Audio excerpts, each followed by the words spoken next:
عظیم ډیر با برکت محفل ټول په جمع سره درود شریف وایي. اللهم صل علی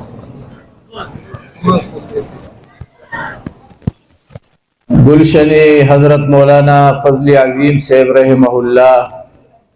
مدرسہ معارف القرآن حیاتی باجوړ. الحمدلله د ډیرو کلونو نه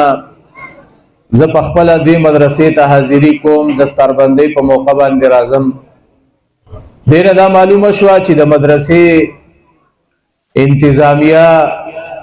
علما دا ستاسو د بچو وخت نه ضایع کوي بلکې فایده ورته رسوي. چې هر کال موږ راځو نو الحمدلله په کثیر تعداد کې طلبه کرام و ناظرم ختمه کړي، حفظ هم کړی. ننم یو ډیر لوی تعداد د ناظرې والا او د حفظ والا تاسو ولیدو، ټول الحمدلله وایي. ډیره دا معلومه شوه چې دا مدرسې والا که تاسو د مدرسې سره تعاون کړی دی، دعا هم کړې ده، نو معلومه دا شوه چې د مدرسې والا هم ستاسو تعاون او امداد ضایع کړی نه دی، په ځای یې لګولی. الحمدلله په دې مدرسه کې که چا د 10 روپو تعاون کړی دی، که چا ورته دعا کړې ده، که څوک ورته هسې خوشحاله شوی دی، نو نن په دې 10 ختمونو کې د هغه تمامو مسلمانانو حصه ده انشاءالله. دا زمونږ علما په دې اخیره ورځ باندې زمونږ دا عوام رونه ولې راغونډوي؟ د دې وجې نه چې چا هم د دې مدرسې سره تعاون کړی، دعا یې ورته کړې ده چې هغه خوشحاله شي. که په غټه سطح تعاون کړی او که په وړه سطح تعاون کړی، زما رونو چې مونږ ته موقع میلاویږي نو مونږ له د خپل وس مطابق دینی خدماتو او دغه شان په دینی تحریکاتو کې خپل حصہ غورځول پکار دي. پیغمبر علیه الصلاۃ والسلام د تبوک په موقع باندې صحابو ته د چندې اپیل وکړ چې هلکه سفر لري دی او امداد وکړي. نو عمر فاروق صاحب لاړو، د کور نیم سامان یې راوړو. ابوبکر صدیق رضی الله عنه لاړو او دغه شان ټول سامان یې راوړو. عثمان غنی سے پاسې دو اسلو خان سره د ضروری سازو سامان زماره طرف نبی رسول الله ته دعا وکړه. بیا نبی رسول الله اعلان وکړو، نو بیا پاسې دو اسلو خان نور د خانو سره ضروری سازو سامان به تاسو پیژنې، پاغه باندې د ناستې لپاره زنګو اکا سیټ پکې پکاري، بیا ول خوراک پکاري، په لار به خو سخري کنه څنګه دا گاډي تیل سکی. بیا پاسې دو نبی علیہ السلام ته فرمایله لکه څوک به امداد وکړي. عثمان غنی سے پاسې بیا د سلو خان اعلان وکړ. سبحان الله 300 خان سره د ضروری سازو سامان د محمد رسول الله صلی الله علیه وسلم ته پیش. عزیزره د بزیمن کې خبر او کوم زمارونو سوار لسنیم سو وکاله وشو آیاتی تم الله قران را رسوله. په دې کې به عثمان غنی سے به صحیح کنه وای هغه چې وفات کېدم نو داغه وینه د اولی سپاری په دې آیت پریوتی وفسیکفیکهم الله وهو السمیع العلیم. نو دا هغه حضرات او هغه امدادونه دي تعاون د دې ځای تر ورسید. بیا نبی علیہ السلام ویلاله که څوک به تعاون وکي. عثمان غنی صاحب کور تلاړو، بعضو روایتو کې 4000 دراهم دی، په بعضو کې 1000 دینار. زمارونو د دې زمانه درهم نو دا د دوبۍ ده، بلکې داغه زمانه به د درهم به د سپینو زرو سکه و او دینار به د سرو زرو سکه و. ویلاړو هغه زر دینار یا سلور زر دراهم راوړو او پیغمبر علیه السلام ته مخې ته واړول، ډېرې کړوت. وی نبی علیہ الصلوۃ والسلام په دې لاسو ګاړه ولاړول. وی ما علی عثمان ما عمل من بعد، دنن پس چې عثمان غنی سم کینو د الله تر طرف نه پیسم نشته. سبحان الله. لکه سجد ته چې چاته یو حکومت یو افسر ته صدقه ورکړي تحفه او هغه ته وی زره د علاقې سی ډي سی مو چې سکه هغه کول لاس دی آزاد تا ته یو کلاس نشي دراچېلې. لیکن یو پیغمبر راولګید او خپل یو امتی ته وی چې په دې موقع وست سم کې مستاره پتا باندې د الله تعالی طرف نه سنش. سبحان الله.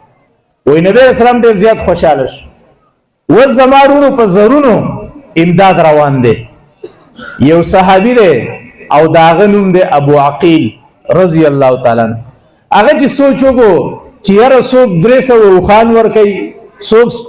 4000 د سپینو زرو دراهم ور کوي او څوک چې دین وروره د کور روغ سامان نه وړي څوک نیم هغه به لکه زمونږ په شان داسې عاجز او لږ اوې زه څه وکړم یاره بار راووتو واه واه چې بار راووتو نو بس یو یهودي باغ ته لاړ و یاره څه مزدوري رسه نشته دیاړي چې وې کم د سره ولې و یاره زمونږ پیغمبر ته ضرورت دی زما سره څه وس نه کېږي چې وې کم نو دیاړي وکړه او هغه ول په دیاړۍ کې د لری نه به اوبه راوړې د هغه باغ په اوبه اگر دیاړۍ کې چې وته کمی کجوري میلاو شوې نو نیمه کور ته وړې بچی نارو الله اکبر او نیمه هغه راوړې پیغمبر علیه الصلاۃ والسلام ته مجلس ته حاضر کړي وای چې راوړې نو په مسجد نبوي کې د امداد دا ډېری لګېدلی او د سره په لاس کې لګي کجوري ور سره دي نو په مجلس کې ناس منافقین شو نو یو بلې په سنگلو وای او د تر خیال دا به اوس روم چې دینو په یو نیم سیر کجورو باندې فتح کوي د منافقینو په هغه صحابه په سم خندلیو چا چې ډېر امداد کړو دا راته زره قرآن منځم سره روایت ده نه چې صحیح ده یا ضعیف زمونږ یو مولوي صاحب وایي د شبي جمعې نه را روان ما نو یو کس راته ویل چې ګاډي ته وسره وختم ګاډي راته ودراو وای ما ته وی چې مولوي صاحب د امام پسې چې شاته ولاړ نو نو چې دا چې دی نو دا په دې پسې دا فاتحه ویل پکار دی که نه دی پکار نو ما ورته ویل چې یاره دا خو ساده سړی علما چې کومي دغې فن والا خو پوهېږي هغه اختلافي خبره هم کوي نو په دلیل یې کوي په طریقه یې کوي او عوام خو پوهېږي نه نو ما ورته قرآن آیت وایي وایي هغه دا ګیر داسې بدل کړو چې هذا ضعیف نو بهرحال زما محترمو دا زه چې کومه خبره کوم نو دا راته قرآن نه کوم هغه کومو صحابو چې ډېر امداد کړی نو په هغو پسې د منافقینو سترګې روزي نسې والې وې وایي دې ته دې خیال دی دا به اوس ځان ښیي او خپل مال خلکو ته شو کوي او هغه چې کوم لږ امداد راوړو نو هغوی هم مطلب دا دی چې په هغې پسې هم وخندل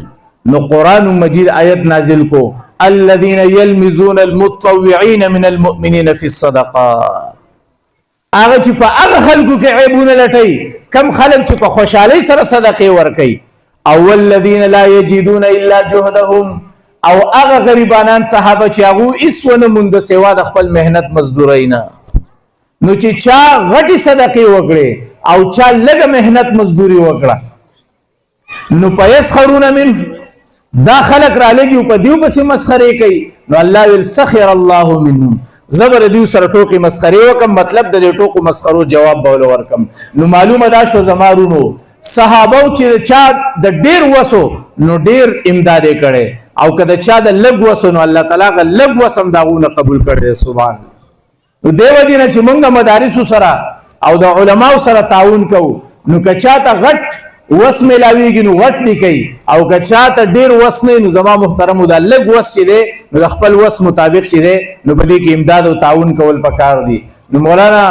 فضل الله صاحب په دې دستاربندۍ په موقع باندې موږ او تاسو ذکر را جمع کړي چې که زموږ سره چام تعاون کړي چې هغه په خپل تعاون باندې خوشاله شي زما محترمو زه اکثر دا یو خبره کوم او زما په خپل تجربه هم ده یاره که تاسو دا غواړئ کنه چې زمونږ دا بچی دي نیکان شي نو ګوره یاد ساته چې د بچو د نیکان جوړولو دپاره به یو کار کی د علماو محفل کې به کښېنې تبلیغي جماعت کې درس قرآن هغه ټولې خبرې په خپل ځای دي یا به کې وګوره د بچو د نیک جوړولو دپاره به یو کار کې چې څوک نه نو په جومات کې جارو وهه جومات جارو کا د اودسونو ځای صفا کا یاره رالی بلک پکې نه دی لګېدلی بلک پکې ولګوه خو چا سره جمع کوم د چا سره جمع که دغه الله سره دغه شان مدرسه ده چې ته را دننه شوې چې یاره په دې کې خدا طلبا سبق وایي مړه دا خوفیه د دې دین سره او د مسجد او د مدرسې سره تعاون نه دی دا एकदम اولنې اثر په اولاد باندې کوي الحمدلله د چا چې د دین سره وابستګي د دین محنت کړي د خپل محلي جماعت سره د خپل نږدې مدرسې سره چام تعاون کړي الله په بچو کې علما صلحا پیدا کړي موږ په خپل سترګو ولیدو ابل اور زبته مرګره کې د یو عالم سره په دکان کې ناستو نو ما عالم ته ویل مال بچیا مالته پیدام نه وي ما استاد خپلار ما د خپل استادانو په مخې ته اتحیات باندې پکې ناستو لیدلو د 97 د 98 خبره و مایته په هغه ټیم کې استاد زما پیدایش 1 2 بای 3 2003 بای مایته پیدام نه وي او استاد خپلار به مالید چې زمونږ د استادانو خواله براتو په اتحیات بوته ناستو هغه په اتحیات باندې ناسته د علماء مخې ته الله ول ټول بچي عالمان کړي اکثر بچي عالمان دي او الله ته خیر خوري او دین ته خوري نو دیو جن زما محترمو په دې اخیرنی دستربندۍ کې او په دې اخیرنی تقریب کې د دومره جمع غفیر دراجمه کولو زمونږ د علماء مقصد صرف او صرف دای چې زمونږ سره چا تعاون کړي چې هغه خوشاله شي او چې چا تعاون نه کړي چې آینده لپاره عزم وکړي عزم وکاو کنه وکاو ان شاء الله که تاسو د دې مدرسې په خوا کې لري نو تاسو بچی دینو تاسو د خپل مدارس سره تعاون کوئ ان شاء الله العزیز دا به زمونږ د پاره د دنیا او د آخرت د سعادت مندۍ ذریعہ ګرځي نو لہذا مالی تعاون بم کو او یو تعاون چې دین هغه ده چې خپل بچي علماء او تعالک یرا ول خو دی الله ټول عالمان کی او کالمان نمشي کنه نو چې کم اس کم د سکول کالج سره سره زمونږ بچي دا د علماء زیر تربیت پاتې شي نو پر روانه زمانه کې چرته هم څوک بی عقیده کوله او بی نظریه کوله نشي زه په مدرسه کې ناستو ما زمارونو داز تاسو ته ځکوي ما چې اکثر سپینګری او نیکان خلک تاسو ناسي او د معاشره کې نوجوانان دی او ماشاءالله معزز د علاقې خلک ټول تاسو ناسي زره ته یو خبر وکم ګورې د دې نوې نسل د نوجوانانو نه بي فکر کېږي ګورې ما تا خو 15 وخت مونږ وکړو او سورې تبارک الذی ویلا او بزان دي شکر او سم لاسته او دا پته راته لګي چې بیا خو کمره کې د بچی